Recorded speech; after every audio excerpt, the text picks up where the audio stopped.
Now, there it is. Cool. All right, everybody, here we go. Happy Monday. It is a fantastic Monday. I'm in a fantastic mood for multiple reasons. One is because my Celtics pulled off a ridiculous upset yesterday against the Cavs. Isaiah Thomas wasn't in, their number one player, and they played like a team. And they came back against LeBron, who had smoked them in the first two rounds. I don't know if any of y'all paying attention to this, but they literally embarrassed worst loss in playoff history for the Celtics on Friday night. I mean, couldn't even watch it. And then, the first game was just as bad. So needless to say, last night, nobody gave him a chance. And I gotta be honest, I didn't even give him a chance. I had him on in the background, but I really wasn't paying attention to him. And all of a sudden around fourth quarter, I hear defense, and they're in Cleveland. I'm like, why the hell are they cheering defense? I look over and they're up on Tide. So needless to say, they pulled it out. It was fantastic. And the other reason I'm in a fucking fantastic mood is because I take off on Wednesday for Italy, and I'm headed out for 2.5 weeks where I am taking my phone. I'm throwing it in, well, I'm not throwing it in the ocean, but I'm taking my laptop. I'm not taking my laptop. I'm not getting connected. I'm not checking emails. The only thing I will be doing, and this is how it ties to today's session, or today's episode, is I'm going to be bringing my phone and I'm going to be snapping and doing a whole bunch of shit on Instagram because I'm launching Instagram today. So you can check it out. It's John M as in Michael Barrows, all one word, same handle as my Snapchat, same handle as Twitter and everything else. All right. So check that out because I'm going to be hitting Italy. I'm going to be hitting Rome, the Amalfi Coast, and then Sicily. I'm going to be taking pictures the whole time and snapping the hell out of it and trying to figure out Instagramming the hell out of it and trying to figure out Instagram along the way. So hopefully you can join me along the way and engage a little bit, see if we can have some fun with that. But that's really, what got me thinking, the reason I'm on Instagram or the reason I'm launching Instagram is for obvious reasons. I got to be there, but, I'm trying to take things one step at a time. And I started Snapchat a little while ago, started figuring that out, doing Facebook Live now Instagram, and then, figure out what's next. But with that, I want to kind of back up a little bit here. I think some of you who have been following me noticed that I did a session with Gary Vaynerchuk. So Gary V has this 4D session. I actually looked at Gary to do some of my marketing, or VaynerMedia to do some of my marketing stuff. And I got a quote from it. It was like $500,000 a year just to get started. I'm like, yeah, not yet. But they have these one days where it's called the 4D, where it's a deep dive, where you can go into VaynerMedia and sit down with all their department heads and go through, all their strategies and everything else, and also get a chance to meet with Gary. And one of the things, I'd say probably the biggest takeaway for me, was it just got me rethinking about my vision, my mission, and why I'm doing it, right? There was a creative piece where they brought you through kind of defining your why. And by the way, I'm going to write a blog post on this and put it out there on Thursday. So some of the same stuff here, but it was about understanding why you're doing what you're doing, which I think is a really powerful question to ask in general, but ask yourself every once in a while, why are you doing what you're doing, which is effectively, and they called it your brand unifying vision or your brand unifying reason for being. A lot of people call it mission, vision, that type of stuff. So it really made me take a step back and again, reset why am I doing what I'm doing. And what I came up with was, because I started with what I was doing, but I had to back up and say why. And after thinking it through for a little bit, I really came to, I believe sales is the greatest profession in the world when done right. And it's the worst one, but it's the worst one done wrong. And I want to help reps do it right. I want to do it right. And I want to help reps do it right. All right. So that's kind of why. And I also think that sales is one of those professions that just allows you to create your own world if you want. The beauty of sales is the harder you work, usually the more you get paid. And so it's directly relevant to your effort as opposed to a lot of other professions where you get salaried and those type of things. So I think it's really going to be a profession that most people will see coming out of college is actually, the other thing is you don't even get a degree in it. So if you don't want to, lowest barrier to entry.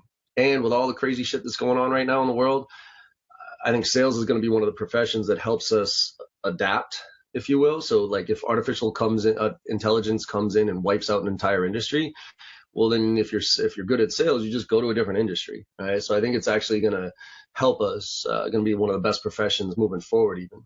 right? So that's my why. And then they talked about these pillars of behavior. Like, what are these pillars of behavior that support that why? And then creating content around that stuff so it all follows through.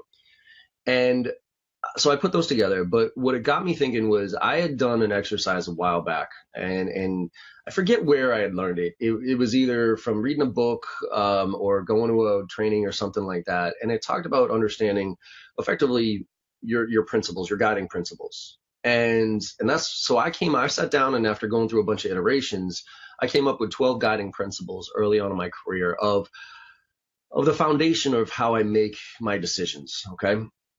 And so, and what it was great because I put it up on I have it right here. I put it up on my cube. I also used this as a way to, when I was managing, when I would bring on a new rep, I would give them these 12 guiding principles, and I would say, hey, you know what? As a matter of fact, here they are. I'll show them. Hold on. I would be like, hey, look, I just want to let you know this is how I live my life. I'm not expecting you to have these guiding principles or for you to follow these, but when feedback comes from me or when you get a reaction from me, it's usually based on one of these. Right? So it was a really good way, I felt, at least, of unifying my team and also giving them a sense of where I was coming from. So I thought I'd share it with you guys. I really think it's a good exercise for y'all to go through here. It's kind of that guiding light. So when you get off track, you can kind of come back and say, hey, am I still living my values? Am I still living my principles, if you will? And are they still supporting my vision or where I want to go? So step one for you, takeaways is, and I talked about this in previous episodes, is, pick 5 years out. I used to roll my eyes at the 5 year. Hey, what do you want to be when you're in 5 years? And, I want to be a manager, which is bullshit. But now I actually think it's a really important, the older you get, actually, the more important that question becomes.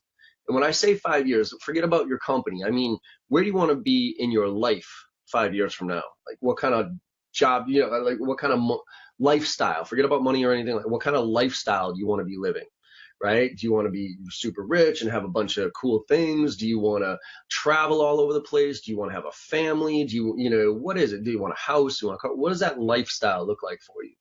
And then based on that lifestyle, how much is it going to cost to support that lifestyle? And then from there, what do you need to do to get there? All right. So what kind of jobs and those type of things do you need to do for your career to be able to get to that point? All right. So that I think is super important to do on a regular basis, kind of reset those goals, go for them, set daily, weekly, and monthly goals. But also those principles, again, those underlying things that drive you to do what you do. I think it's worth sitting down and at least trying to come up with some of them, right? So that you can look yourself in the mirror every single day and say, am I living my values? All right. So I'm going to walk through mine just to give you some feedback. And by the way, feel free to ask questions as always. I'm always happy to jump in and pop off an answer or two. That's really what these are for, but it looks like they've gotten turned more into just a quick little video podcast or broadcast, if you will, with questions afterwards. So that's cool with me too. But that said, let me dive into them. So the first one, I got 12 of them. I'm going to try to rip through some of these pretty quick, but to just give you some context around each one of them so you understand why I chose them. And the first one's work hard and smart, or work smart and hard. Everybody talks about working smart, working more efficiently, yeah, that's fine, but you got to work your ass off too. I really do say, people ask me all the time, John, what's the secret to success? And I've said it before, I'll say it again. It's working your fucking ass off. I'm not that bright. I mean, I'm a decent, I was a decent student, but I'm not Harvard, MIT, brainiac type thing. Like I got to work my ass off in school, but so I'm not the brightest bulb out there, but I'm definitely like, I'll outwork you. I know it. Right. And so that's like Will Smith. He said, it's about some quote about a treadmill saying, I'll either die on the treadmill or beat you. There's no other option there. Okay. And that's where I think a lot of people, I will say millennials, by the way, millennials get a lot of shit for a lot of different things as far as, entitled and all that, and some of it's valid. Some of it's not. Every generation has their problems, but I think the one thing I'm noticing a lot, and it's not really millennials, it's just probably that's the focal point, is work ethic, man. Work ethic has fallen through the floor. I'm getting snaps from some of y'all saying, hey, it's Friday afternoon. I'm trying to close out a deal and I'm the last one here at the office. And that's 5 o'clock. It's like, really? Everybody's boning out of the office that fast on a Friday? So my point is that, I follow Gary 100%, Gary Vaynerchuk on 100% on this one as far as hustle, right? I mean, people say I don't have time. Bullshit, you don't have time. You just got to stop watching those reruns or those binge watching on whatever thing that you want to catch up on or whatever it is, or wasting time watching dumb shit. You know, we all have the time. It's just we're super inefficient with it. So my point is on that work hard and smart, or work smart and hard. But yeah, be intelligent. Make sure you find optimization throughout the way, but still work your fucking ass off. Show up early, stay late, right? Just work. Right? That's number one for me is work ethic. Two is earn everything. Earn everything. You know, and when I say this, I mean, earn the right to make a cold call by doing a little bit of homework on somebody, right? You blasting through lists and sending out generic template emails, that doesn't earn anything. Earn the right for the promotion. You know, people say, oh, I just did my job. When am I going to get promoted? What? Going back to number one, why don't you work your job? Why don't you kick ass at your job, put your fucking head down and go do the job and excel at it. And then when you do that, then the promotion's going to come. Right? You don't have to ask for it. Earn the customer's attention by adding value, right? Earn the insight from the client, like the real insight by asking better questions, right? And going homework. So it's just about earning everything. I don't expect anything. So for you AEs out there, for instance, you know, a lot of AEs I come across, they get the leads given to them either by marketing or by an SDR or BDR, right? And I'm sorry, I'm not going to rely on any SDR, BDR, or marketing engine to fill my funnel in any way, shape, or form. I'm going to go out there and prospect and do my thing to fill up my funnel and earn my commissions. And hey, anything that comes on top of that, that's just icing on the cake. All right. So that's why I got to figure out how to earn every single dollar. So I can look back and say, yep, that's mine. Nobody gave me shit. All right. Kind of falls into something that I don't believe in luck.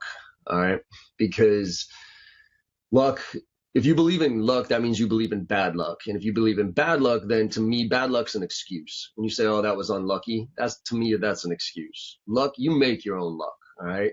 Now, was I fortunate to be born where I was and in the situation that I was? Absolutely. But do I consider that luck? It's debatable. But luck is a scary thing, right? So for me, actually, I go gambling once a quarter.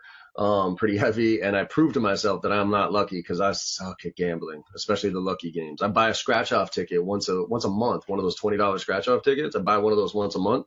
Nobody loses all the time on those $20 ones. Except for this guy. I never win it. I mean, maybe I'll win $5 or something like that. So that's why I just remind myself I got to earn everything I do. Let's see. Confidence. I like this one. Confidence overcomes shortcomings, except for an ego. Confidence overcomes most shortcomings, except for an ego. If you got an ego, gross. If you got confidence, there's a fine line between ego and confidence, but there is a huge difference. Right? Confidence people gravitate towards, ego people repel against. So just make sure that you're confident in your approach. And how do you build confidence? By trying different shit out, by practicing stuff. By practicing. I've talked before about how you tier out. First of all, sales, you practice sales everywhere you go. Negotiate for everything out there. Every time you buy some clothes or go to a restaurant, you know, whatever it is, try to negotiate for it because it's harmless, right? And then tier out your accounts. Tier 1, tier 2, tier 3, create average crap. And practice on those tier 3s. So every time, you know, if you're having a hard time delivering pricing, run a list of your tier 3s and go after all your tier 3s with, hey, look, this is our price and we don't discount. See what happens. Build your confidence there because 9 times out of 10, how you present whatever it is and the confidence you have it sometimes pretty much answers the questions, right? From people, like if you present it in a, or they're going to ask questions because you're unsure. But if you present it in a confident way, specifically pricing, a lot of people just be like, okay, cool. All right. So get that confidence, build it by practicing and learning and getting better at what you do. All right. Find this one I love. Find your passion or find something else to do. All right. If you are not passionate about what you do, go find something else to do. Sales, I've said, you know, sales is the hardest profession on the planet. It's 1,000 times harder when you don't believe in what you do. When you believe in what you do, I'm not saying it's easy, but man, is it easier, right? And that's why I've said this where, you know, one of my favorite quotes is sales is the transfer of enthusiasm. You know, I like that because I believe that strongly in what I do, that if you even come close to fitting that profile, my job is to just transfer a little bit of my enthusiasm over to you. right? And it makes it so much more interesting. That's why if you are selling something that you don't believe in right now, go find something else to do. And I say that. And if you, by the way, if you ever come across anybody in sales who's just selling for the commission check and they literally don't believe in what they're selling and they just don't give a shit, go tell them to get out of this fucking profession, because they're the ones who are giving us a bad name. Those are the ones who are sitting out there, just selling shit just because, right? And doing sneaky things just to get clients to buy when they don't really care. Those are the ones that are killing this profession. All right. So ask them politely to get out and go find something else to do. And for you, if you don't believe in what you do, go find somebody at your company, talk to the founders, talk to your customers about how, the value that your product or service or whatever brings to the table, and try to understand that drive, that passion, that why people invest, why they start the company, right? Because you have to have that belief so you can transfer that enthusiasm and you believe in what you're doing. Notice I didn't say follow your passion, right? I think that's one of the worst pieces of advice anybody can give kids these days is follow your passion. Somebody told me to follow my passion when I was in college or in high school. I'd be smoking weed, doing art on the sidewalk, for crying out loud. Like that's what I'd be, follow my passion. Be like, oh, look at me, I'm an artist. I'm a mediocre artist at best. And I don't think pot smoking is something that you should be making a career out of. Okay. So, but find your passion. That's now something that you should go do. And I don't think you find it until your late 20s, early 30s about what you're truly passionate about. So take some time in your 20s to figure it out and then try to hone in on it and then go all in on it once you do. All right. Always ask for feedback. Number 5 is always ask for feedback from everybody, right? From your employees, from your customers. I talk about this one where I talk about the walkaway close, where when you lose a deal, you go back to the client and you say, hey, what was the real reason? Now that we've lost or whatever, now, hey, I totally understand you went in a different direction. Could you help me understand the real reason why you decided to go with somebody else? I've done that a handful of times in my career. And I'd say probably 20% of people will say, sure, John, let me tell you. Those conversations and that insight was better than any deal I could have closed. You go look at the best advice I've ever gotten in business. Go look it up. It's called Jay Barrow's What's the Risk? That was the blog post. What's the risk? Go look at that. I used the walkaway close to ask for feedback after I got fired from Staples, and it was the best hour of business I've ever spent. And I still to this day, Jay Baitler, if you're out there watching, man, thank you. Go check it out. 6 is set smart goals, high but attainable, and then hold yourself accountable to them. So SMART, specific, measurable, attainable, realistic, and timely. This goes back to that vision I was talking about, setting that 5-year out and then backing into it. Goal setting is one of the most underrated things that you can do to help drive your own career. Again, if you're not setting goals, somebody else is dictating the path, and you're just along for the ride. Set daily, weekly, monthly, and annual goals and push it 5 years out and back into those. I set goals on a daily basis. I have a whiteboard right here where I write down all my goals. All right. 7 is be open and honest with everybody, especially yourself. Don't try to fool yourself. That's why goal setting is so good, because you can actually write down those goals and then look at them. And when I say going back to 6, write down your goals. Okay. Because you all like crossing something off a list, right? Something oddly satisfying about crossing something off a list, no matter how mundane it might be, right? Woke up this morning, check, put on my pants, check, feels good. Make yourself feel good. So write down goals, and that drives the honesty factor. Because at the end of the day, when you look at those goals, and if you accomplished them, great, you did a good job. If you didn't, you could have done better. But really just be as direct. I think transparency is one of the most important things that you can have with customers when it's not the right fit. Just be open with them. Can't tell you how many times that's come back to me. In a positive way. So just be honest. You don't have to say the whole truth, but you just don't lie. Please don't lie. Don't do any. That's why I love, people talk about tips and tricks, right? Love tips, hate tricks. Stop tricking people on shit. Do it the right way. 8, don't think you're better than anybody else, but know that nobody's better than you. This goes back to kind of an ego confidence thing. Ego puts yourself in a position where I think I'm better than you. All right. Confidence is, I don't think I'm better than you. I just know that you ain't better than me. All right. And so that's why I think that's a good mindset to have, because there's too many people I come across that think they're smarter, better, whatever. And that's an immediate turnoff. right? You don't need to be smarter. You don't need to be better. You just need to do your thing and do it as well as you can. That's why I got no problems talking to a CEO of a Fortune 1000 company. We all put our pants on the same way. I got my, pros and cons, and so do you. All right. We all got problems, but we're all good at something.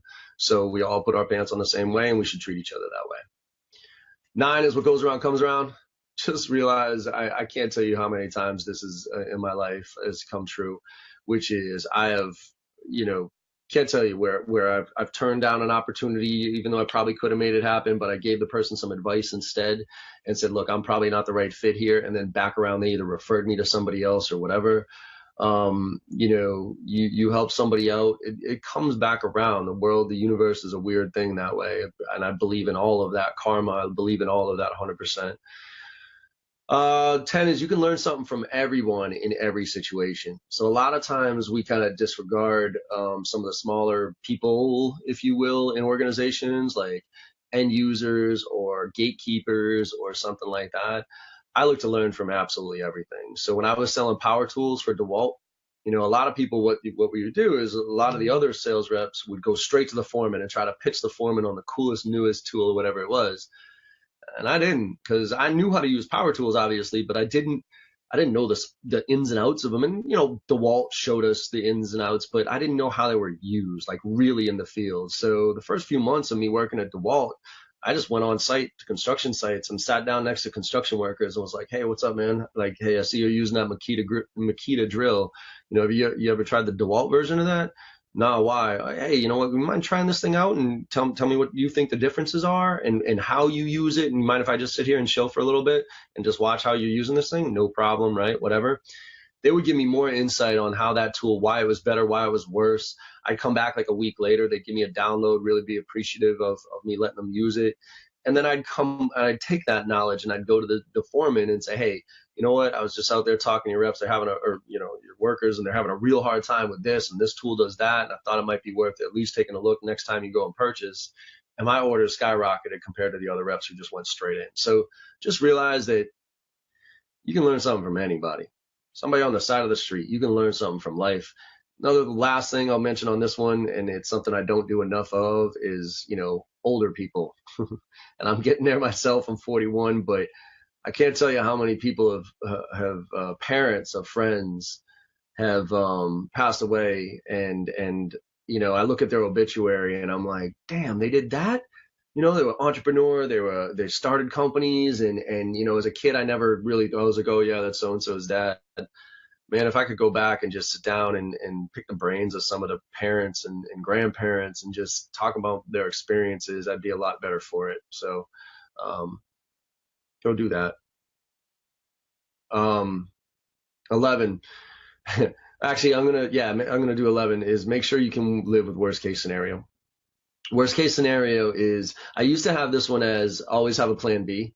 So because when I got fired from Staples, I didn't have a plan B, and I was kind of panicking, and I was like, oh shit, what am I supposed to do here? So I said, oh no, you got to have a plan B. I disagree with that one now, because I think having a plan B takes your focus away from plan A. If you know there's a default, then you're like, all right, well, I don't have to push too hard to get to A.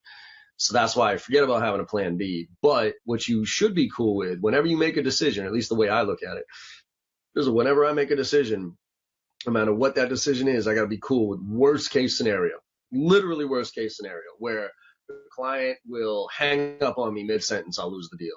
I'll miss out on the opportunity, or I'll lose a bunch of, if I'm going to invest a few $100,000 or a couple $1,000s in something like that, am I okay with losing that money and this not working out? Whatever that is, just be okay with worst case scenario. It's kind of like gambling, right? Is like the idea is you should go to the casino with the amount of money you're willing to lose. I would seem to find a way to lose more than that, but whatever. That's the mentality, is that make sure you are okay with worst case scenario. For instance, if you are aggravated with your boss or the direction of your company or something like that, if you go to your boss and you have a conversation about your frustrations with a mapped out plan with solutions and all that stuff, don't just be a complainer, but you got to be cool with them firing you right there. Right? And that's another one. Go back again. Like I said, biggest learning lesson of my career, that Jay Baitler blog post I was telling you about, what's the risk. Go take a look at that one, because I should have applied that when I was at Staples. What's the risk? Worst case scenario. And then last but not least here is get 1% better every single day. I learned this one by reading the book, Ken Blanchard's book, Raving Fans. It talks about three things: know who you are, know what your customer expects of you, make sure that those line up, and then just do 1% better every day. And I try to live my life by that every day, where I'm really trying to go, 1% every day. Like, did I do better? This goes back to goal setting. So I can say, hey, you know what? Did I get better today than I was yesterday? Even if it's, can you make one more cold call? Can you stay 5 minutes later? Can you do one extra thing? Because if I tell you to make 50, if you got to be 50% better than you are today, in 50 days, you look at me sideways, right? You're like, are you out of your mind? But if I said, hey, tomorrow, could you be 1% better than you are today? Sure, right? Well, in 50 days later, guess what? All right. So anyways, those are my 12. There's a question here from Bob. Hey, what's up, Bob? Thanks, man, for chiming in. Hey, John, I'm doing a demo presentation for a job I applied for. Any advice on how I might approach it differently? So a demo presentation for a job. So I did this at Basho. This is, I think, do your prep. I mean, treat it like you would do a presentation with a client, man. Do your homework on the client, understand what their priorities are, what their things are, and then develop your presentation. But here's my tip on demos, any type of demo. You're not going to be able to demo their solution better than they can, right? So I wouldn't try. I would make sure that you have the slide deck, you have the pitch down. But the way I would mix it up a little bit was I would send an agenda. Hey, I'm looking forward to meeting you guys tomorrow. Here's a few things that I want to make sure that we talk about. What else would you like to make sure that we address, right? So I call it my shared agenda, right? It's usually 3 points, and then I leave 3 bullet points blank to have you fill it in. And then when I start the conversation or the demo, instead of just droning through my presentation, right, which, press play on a fucking slide deck type of thing. And that's probably what they're expecting, by the way. So take my advice for what it's worth. But my approach would be to spend the first 5 to 10 minutes going around and getting a quick introduction from everybody in the room and saying, hey, thanks so much for coming in today. Quick little agenda here. I want to just go around and quick introduction from everybody and just ask what you're trying to get out of today's presentation. Because, I have about, 15 slides here that I can go through and kind of go through the whole thing, or I can stay focused on the stuff that's most important to you, which I'd rather do. So, quick intro, role, and what you're looking to get out of today, I'd really appreciate it. And then go through your presentation and pause at the points that people came up with and say, hey, this is really important to me. Pause at those points and say, hey, you know what? You had said earlier hey, Sarah, you had said earlier that this was one of your top, priorities or whatever in today's presentation. This is the aspect of our solution that really addresses that. Let me ask you, how does this compare to what you're doing right now? Or could you explain to me how you could see this fitting into your existing workflow? Because the way they explain it or give you an example, that tells you how engaged or insightful they are in the presentation, instead of saying stuff like, does that make sense? So do your homework, man, on the people, obviously. I mean, come up with relevant questions to ask them. Start with a preface of what do you want to get out of this, and then go through your presentation and tag them up and prioritize some of the stuff that they're looking to get out of the presentation. All right. So hopefully that helps. If you got some more, you can hit me up on Snapchat or on direct email, John@jbarrow. I can give you some more tips based on, a little bit more context around that one. So hopefully that helps. That's what I did when I interviewed at Basho, by the way. I had never, Basho was the training organizer. Like after I sold my company to Staples and then got fired, and then Jay Baitler, biggest learning lesson, go look at that blog. I was Basho, the training company, was looking to hire me, but I had to do a presentation. I'd never done a training presentation before. So I just picked up Training for Dummies and then kind of put together a presentation. But I was just a little bit, I was more conversational with it than I was, okay, let me make sure that I go through the whole slide deck and it impressed them enough to hire me. So try that out, right? I don't know if you're presenting for them about their product itself or something that they allowed you to choose. Hopefully it's something that allowed you to choose, and you can have some fun with it. All right. So hopefully that helps, Bob. Good luck with that. And let me know if there's anything else I can do to help there. All right. So if there's any other questions out there, I know we're coming up on the top of the hour here. Appreciate y'all for chiming in here. I will say do me a favor. I need some help getting this up, getting my Facebook Live stuff up, but also Instagram. I'm popping that off today. Go check it out. John M. as in Michael, Barrows, Barrows, all one word. That's the handle. I'm going to put it in the comment section down here. Go check it out. I'm going to be posting seeding it with a few posts getting started today. And then I'm going to be hitting it pretty hard while I'm out there in Italy. So you can see some really cool shit from the Amalfi Coast. I'm going to be having some fun with it. But I'd love to get the Instagram following up quite a bit.